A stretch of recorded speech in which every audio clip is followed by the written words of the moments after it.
लेकिन जाहिर सी बात है ये तो बिल्कुल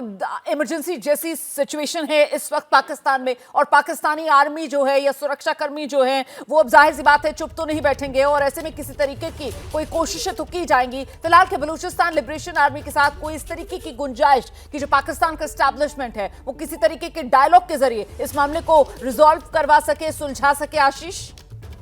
डायलॉग की कोशिश तो जरूर की जाएगी, लेकिन जिस तरह का इतिहास पाकिस्तानी सेना और जैसा कि बलोच वहां पर मानते हैं इन रीजन्स में, रोमाना आप अच्छी तरह से जानती हैं कि उनके, जैसा मैंने आपसे कहा कि उनकी जमीन को वो मानते हैं कि इलीगल तरीके से ऑक्यूपाई किया गया है और उन पर लंबे समय से पाकिस्तान की सेना और आईएसआई उनकी एजेंसी अट्रॉसिटीज कर रही है। यही नतीजा है कि आए दिन हर हफ्ते हम सुनते हैं कि कोई ना कोई बड़ा काउंटर अटैक इस तरफ से या उस तरफ से होता है। और अभी ज्यादा दिन नहीं बीते जिसकी याद मैं आपको दिला रहा था जब एक बड़ा हमला बलूच लिबरेशन आर्मी की तरफ से किया गया था और उसमें पाकिस्तान सेना के कई बड़े अधिकारी भी मारे गए थे। ऐसे में निगोशिएशन हो पाएगा नहीं हो पाएगा, कितनी शर्तें पाकिस्तान सरकार मानेगी नहीं मानेगी, ये कहना अभी थोड़ी सी जल्दीबाजी होगी, लेकिन जरूर निगोशिएट करके जो निर्दोष रूप से फंसे हुए हैं उनको निकालने की, उनको रिहा कराने की कोशिश की जाएगी। पाकिस्तानी सेना और मिलिट्री और एजेंसीज के लोगों को बलूच लिबरेशन आर्मी छोड़ती है नहीं छोड़ती, कम से कम अभी तक जिस तरह से 6 लोगों को मार गिराया है और इसको बाकायदा औपचारिक तौर पर क्लेम किया है, इससे लगता है कि सिचुएशन कॉम्प्लेक्स है और इतनी आसानी से बीएलए अपनी शर्तों पर पीछे इस बार हटने वाली शायद नहीं होगी। बिल्कुल, ये बड़ी खबर है। और देखिए, ये जो खबर है वो शुरुआती जानकारियां जैसे जैसे आ रही हैं वैसे वैसे एबीपी न्यूज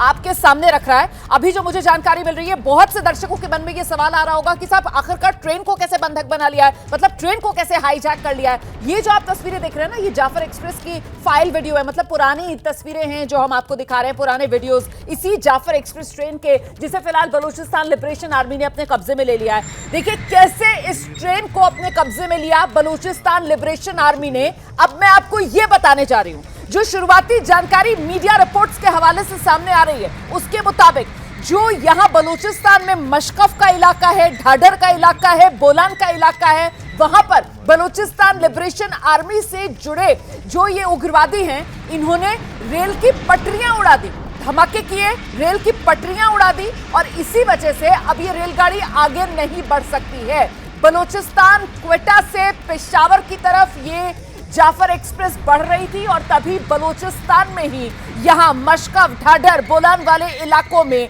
रेल की पटरियां उड़ाकर इस जाफर एक्सप्रेस को बलूचिस्तान लिबरेशन आर्मी ने अपने कब्जे में ले लिया है। और बड़ी बात यह है कि अभी तक खुद बलूचिस्तान लिबरेशन आर्मी की तरफ से दावा किया गया है 6 पाकिस्तानी सैन्य कर्मियों को मार गिराया है जो इस जाफर एक्सप्रेस में सफर कर रहे थे। और साथ ही बड़ी बात यह कि ये जो जाफर एक्सप्रेस है, इसमें सिर्फ जो आम पाकिस्तानी नागरिक हैं सिर्फ वही सफर नहीं कर रहे थे, बल्कि कुछ वीवीआईपीज भी, जिसमें पाकिस्तानी सेना के कुछ आला अधिकारी बताए जा रहे हैं, वो इसी जाफर एक्सप्रेस में मौजूद थे। तो कुल मिलाकर ये कहा जाएगा आशीष कुमार सिंह कि पूरी प्लानिंग के साथ, वो अंग्रेजी में एक शब्द है ना मेटिकुलसली, बहुत ही बारीकी के साथ, योजनाबद्ध तरीके से ये ट्रेन पर बलूचिस्तान लिबरेशन आर्मी का हमला। आशीष, बिल्कुल आप ठीक कह रही हैं। उन्होंने अपने स्टेटमेंट में ये बात बताया है कि स्ट्रैटेजिक ऑपरेशन किया उन्होंने इन इलाकों में, जिन इलाकों का आपने नाम लिया, और बाकायदा उसको डीरेल किया गया। पटरी से ट्रेन को डीरेल करने के बाद ट्रेन पर कब्जा जमाया गया और इन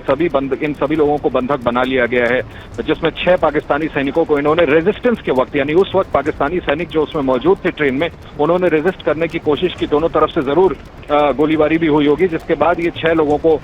इन्होंने मार दिया है। और अब इनका ये कहना है कि अगर इस रेजिस्टेंस को और आगे बढ़ाते हैं, काउंटर मिलिट्री ऑपरेशन है, किसी तरह की भी पुलिसिया कार्रवाई करते हैं और निगोशिएट नहीं करते हैं, तो और भी ज्यादा लोग जो वहाँ हॉस्टेजेस बनाए गए हैं उनको मार गिराया जाएगा। तो ये सिचुएशन बहुत खराब सी है, बहुत टिपिकल है। पाकिस्तान की हुकूमत अब इसको कैसे हैंडल करेगी, आप रोमाना ठीक कह रही है। मुझे लगता है कि किसी न किसी तरह से बातचीत करके कोशिश जरूर की जा सकती है कि इसको फायर फाइट किया जाए, लेकिन बलूचिस्तान लिबरेशन आर्मी और पाकिस्तानी सेना, मैं फिर से दोहराना चाहूंगा, इतिहास ऐसा नहीं रहा है। कहीं ऐसा ना हो कि मरने वालों की संख्या और बढ़ने की नौबत आ जाए, कहीं ऐसा ना हो कि दोनों पक्षों की तरफ से और भी ज्यादा अग्रेसिव मिलिट्री ऑपरेशन होने लगे। और अगर ऐसा होता है तो दोनों ही, हम जानते हैं कि कितना अग्रेसिवली बलोच लिबरेशन आर्मी भी पाकिस्तानी सेना के खिलाफ अपनी मुहिम लंबे समय से आजादी के नाम पर चलाती रही है, और वो उनका मानना है कि उनकी जमीन को इलीगली ऑक्यूपाई किया गया है। और शायद जिस तरीके की कटुता है उसमें कुछ जो कहते हैं ना कि वो बैकडोर डिप्लोमेसी, उसकी गुंजाइश यहाँ पर कमी नजर आ रही है। फिलहाल सीधे दर्शकों को लेकर चलेंगे।